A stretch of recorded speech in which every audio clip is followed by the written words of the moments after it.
আপনারা আসার পরে কি দেখলেন?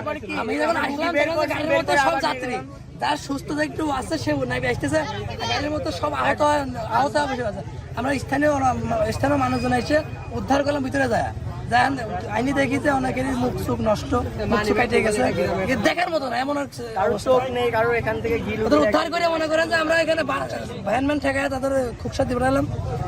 নিহত যারা আপনারা মারা গেছে এমন কয়েকজনকে পাইছেন এখানে মনে করেন যে ডেট হয় দুইজন, আমরা তাও না দিয়ে বেড়াইছি। ওখান থেকে মনে হয় 2-3 জন মারা গেছে। তারপরে আমরা যে বাসের মধ্যে এসির মধ্যে অ্যাম্বুলেন্সের মধ্যে 4 জন লোক বেড়াইছে, দিয়ে বেড়াইছে না কুষ্টিয়া, ওখান থেকে মনে হয় 3 জন মারা যায়।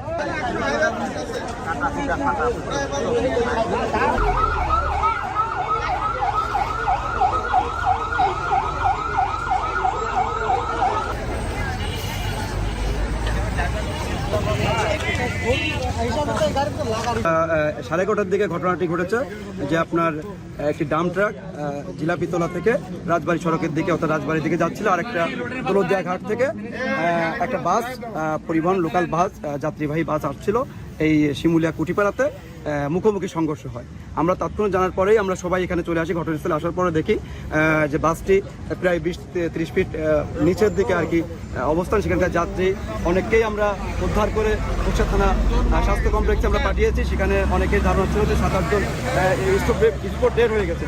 তো আমরা সব যাত্রীকেই আমরা চরমভাবে আহত অবস্থায় আমরা কুষ্টিয়া থানা স্বাস্থ্য কমপ্লেক্সে পাঠিয়েছি।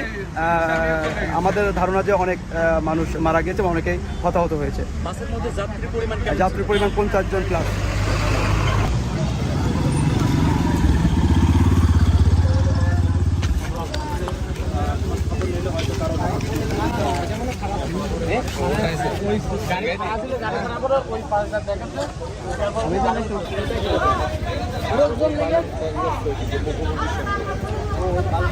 লোকাল পরিবহন লোকাল কুষ্টিয়া চলে যে গাড়িটা তালহা পরিবহন তালহা প্রায় 20 ফিট নিচের দিকে পুকুরের মধ্যে পড়ে যায়। ওখানে স্পট ডেট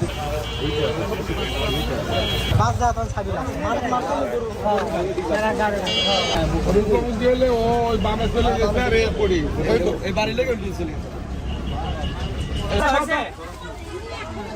সাথে ধরে তো